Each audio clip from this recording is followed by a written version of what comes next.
One of my neighbors stopped me today on my way into my apartment building, and she was asking me how I lost the weight and if I was taking a GLP-1. And I was like, no, I did it through mentality change, lifestyle change, the old diet and exercise.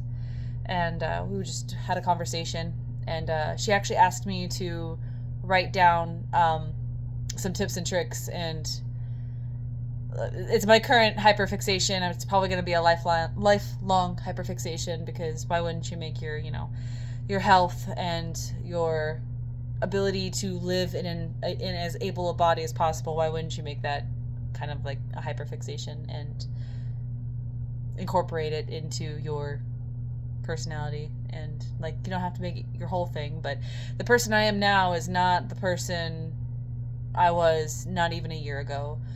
Because not even a year ago, I would bed rot and binge candy and not do anything, not take care of myself, barely take care of my animals as much as I should have been. Like, I've done a lot of inner work and outer work, and showing up for myself when nobody's looking, because I'm looking, and that should be enough. I am looking, and the me I am now, the me that I was wouldn't recognize, and I think she would be so proud. And I hope that the future me, I am light years beyond who I currently am, and that I continue to grow and become better and stronger and all the things, and learn all the things. But I was trying to write out some tips and tricks for my neighbor who actually asked for it, and I had a lot more to say than I was expecting, and I think it's a lot to throw at somebody, because all this is stuff that I've learned over like the course of the last 9-10 months.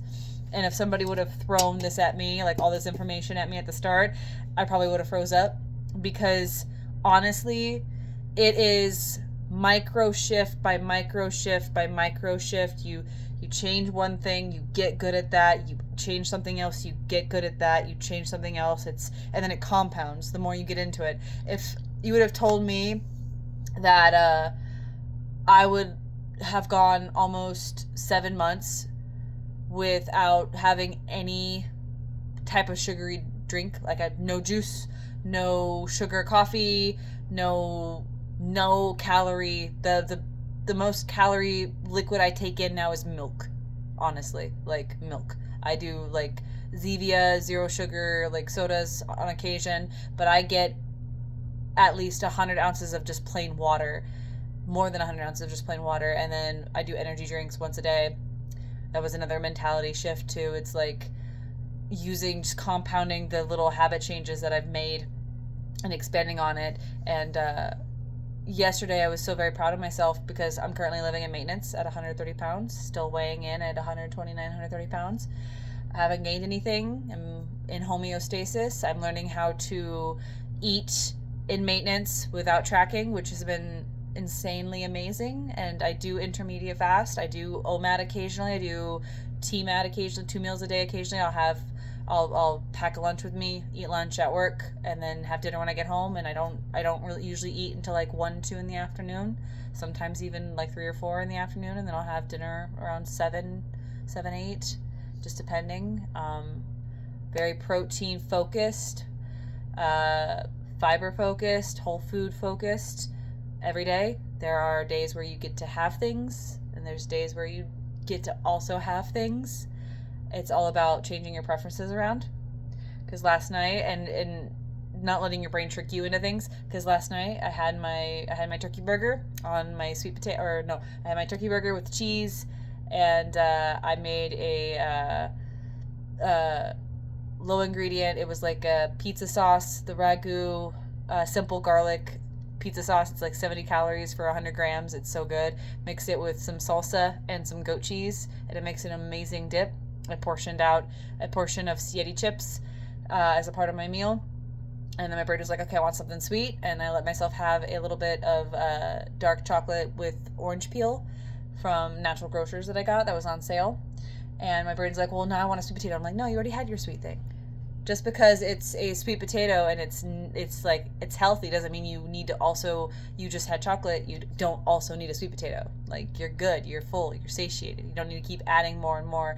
Learning portion sizes as I get into a smaller body, and not letting my old habits trickle back in, which has been less and less the more that I go on, the more that I keep doing, things, the easier it gets, and then you're able to do more and compound on more. But I wrote this out for her. I don't know if I'll throw this at her. This is a lot to throw at somebody at the beginning of their journey, and it would have been a lot for me. But weight loss tips for me to look at, or if anybody else comes across this that is open to this kind of like hard punch of just regurgitated information that I've picked up from the last 9 months. But I started off with like a synopsis, but for a lot of people, myself included, food can become the focal point of your life. It seems weird to say that decentering food is a must. You don't always need to turn to food to celebrate or cope with every life event. 80 to 90% of the time, food should be viewed for its nutritional value. Weight loss starts with a mentality shift that is directed toward lifestyle change. Consistency. If you don't like what you're doing, you won't stick with it. Find the nutritious food you like that you can eat on repeat. Water. You should work toward intaking a half ounce to a full ounce of water for your ideal body weight. If your goal is 150 pounds, you should consume between 75 to 150 ounces of water a day. A lot of hunger is actually thirst. Stress management. Meditative breathing, humming, singing, walking, hot-cold showers can all be utilized to manage stress. Reading, writing, crafts, find what works for you. Sleep. This is the foundation. Sleep controls hunger signaling. If you get bad sleep, you'll tend to be more hungry the next day. Good sleep hygiene, the 3-2-1 method. No heavy meals, sugar, or alcohol 3 hours before bed. No work or mentally activating tasks 2 hours before bed. Turn off all screens and phones 1 hour before bed. There are others that can be incorporated in that too. That's what has been working for me, is the 3-2-1 method. Mindfulness. Try to eat your meals without other distractions. No mindless eating while watching TV or playing on your phone. I wanted to add in there, it can, at least with my ADHD and brain, if I am mentally focused on something else while eating, like if I'm eating but not thinking about eating, I'm watching something or doing something while just like eating, it's like my brain doesn't remember eating. Like, it's like, oh, we're still hungry, we didn't eat anything, even though I just ate.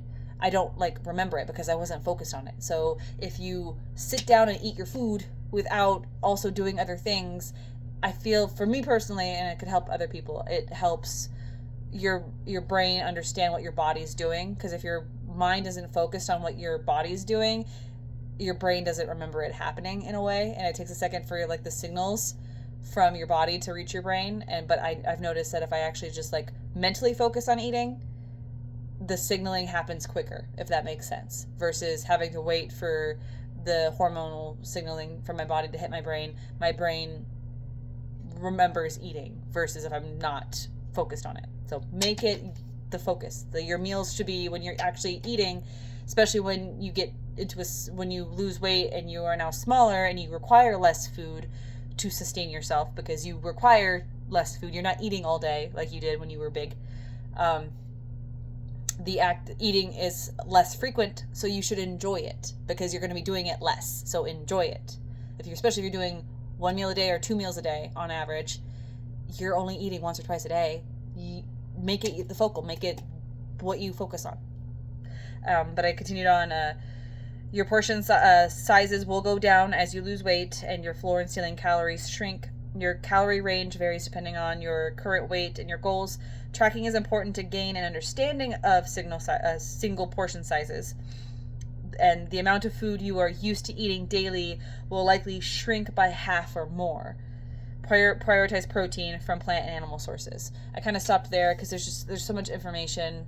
And if somebody had thrown this at me right at the beginning, because I started my intentional weight loss journey, I say that because I did end up losing like 20 pounds unintentionally by giving up soda about a year and a half ago because I gave up full sugar soda a while ago, but I was still drinking juice and just not to the quantities. And I was still drinking like sugar stuff, but I still lost weight just by that one little habit change. But I intentionally started losing weight May of last year, and if somebody had thrown this at me at the beginning of my journey, it's a lot. If somebody told me that the portion sizes, like, it does shrink, like you eat a lot less because you don't need as much. And yeah, that's why I like when I heard floor and ceiling calories for like in my example. I am a 130-pound woman. I am 5'3". I'm average height. My floor calories are 1,200. There will be days where I eat like 12 to 13, 1,400 on, lower activity days where I'm not doing as much. I always try to still move. I walk. You still do things, but I'm not, on a day I'm not going to the gym or I'm not working and it's more of a relaxed day, I don't have as many calories. And on a day on my ceiling calories are 1,700 to 1,800. If it's a lifting day, I'm going to the gym, doing all that. I'm out, I'm doing more physical, like going on a hike, I will eat closer to 17, 18. And it's a range because your body works on averages. So like, and then it also accounts for celebratory days like Christmas or Thanksgiving, where you might have a 2,000 to 2,500 calorie day. A little bit more on occasion is okay. You're not making it an everyday thing, because the average American is consuming 2,500 to 3,500 or more, depending on their size. If they are an average between 200 and 300 pound person, they're consuming anywhere from 25 to 3,500 calories a day, and it all averages out. They might have a day where they only ate 1,500, but then another day where they ate 3,000, and your body works on averages, and you got to get used to a lower average. For me, it's 12 to 18.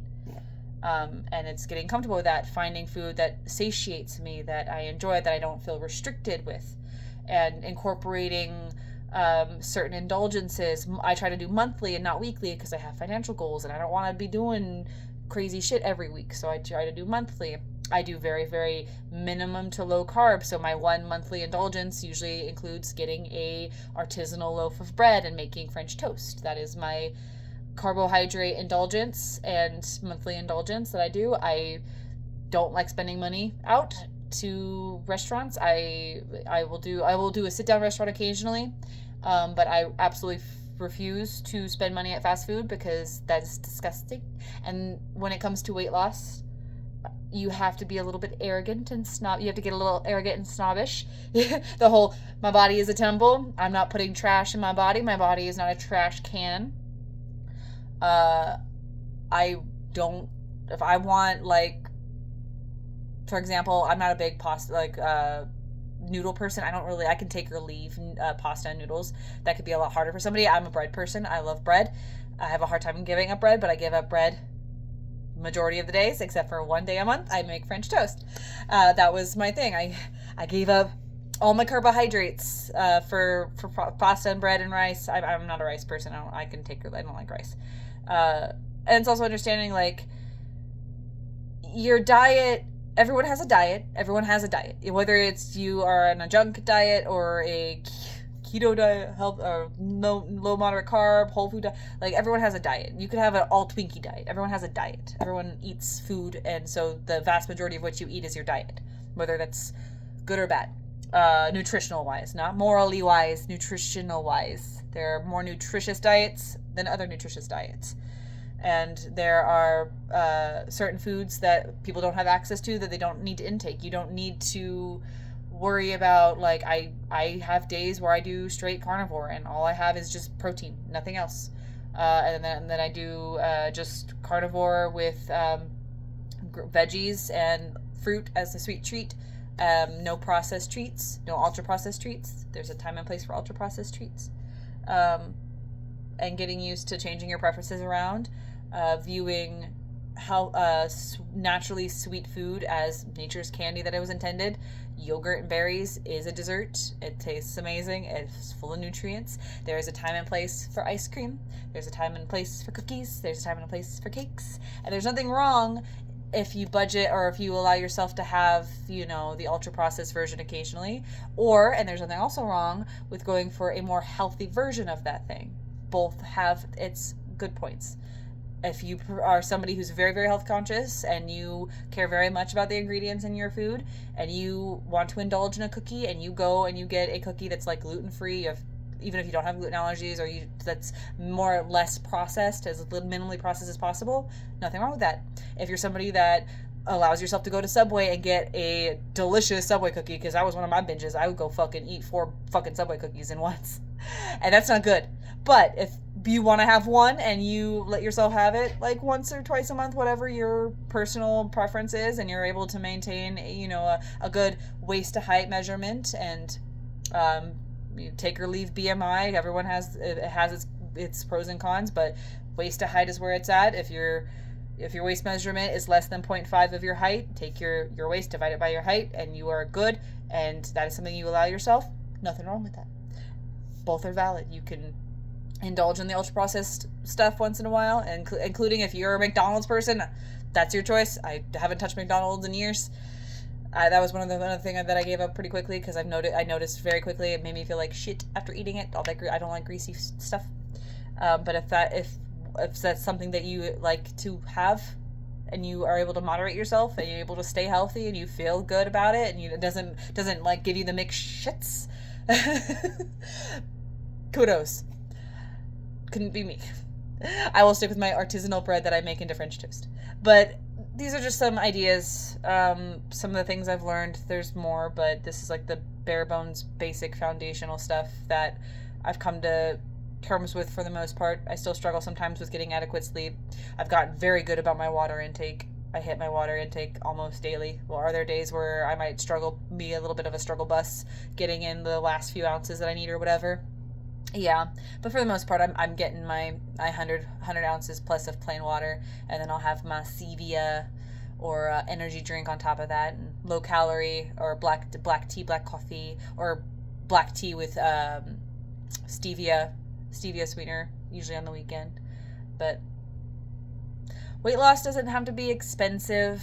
You don't have to go on a GLP-1 and eat shit food and end up not looking the way you intended, because weight loss is going to, no one ever looks, when you get into health and fitness, there's always gonna be something you're gonna critique about yourself. There's always gonna be something, once you start taking account of your physicality and you start looking at yourself and start making changes, there's always gonna be something you want to improve on, always. It's a never ending, oh, I wish I could do this, how to do that, do this. So it's about health and about living, and also knowing that we are all gonna die one day. You should be able to enjoy things on occasion, but find the things you truly enjoy, that don't just enjoy mentally, but also makes your body feel good, because there is a big difference between a home-cooked burger or a burger from a decent, local restaurant versus McDonald's. Personal preference here. I'm snobby when it comes to these big companies that make fucking money and have brainwashed multiple generations and get children hooked. I can go into the politics of that, and these companies targeting children and hooking children onto their shitty stuff from a young age and turning kids into addicts, and seeing a small child, very small child, sing pizza, pizza, pizza, pizza, pizza at Costco, and I'm like, should you be feeding your toddler Costco pizza? I am judgy. I am judgy. Go home and make them a pizza. Go home and make them a pizza. You can make pizza at home more nutritionally. There's a time and a place for Costco pizza, and I feel like letting your teenager have or an older child have it occasionally, fine, but a little baby needs more nutrition. I just feel like growing bodies, I feel like I would have ended up taller than I was if I hadn't been so nutrient deprived as a child and ended up morbidly obese in elementary and middle school. I ended up class 1 morbidly obese. I currently weigh, and every time I say this and think this, I just feel a burning hatred for my parents. But the past is the past. But I weigh less now at 29 years old than I did as a 12 and 13-year-old, because I hit 150 plus pounds in middle school. That is insane. We all can do better. All of us. And yes, I am judgy. I judge people. I judge myself. I'm very judgy. I think we need more truth telling in our society. We need more honesty and stop trying to be overly nice to people who are hurting themselves and hurting others with their lifestyle choices. So, stay hydrated, drink your water.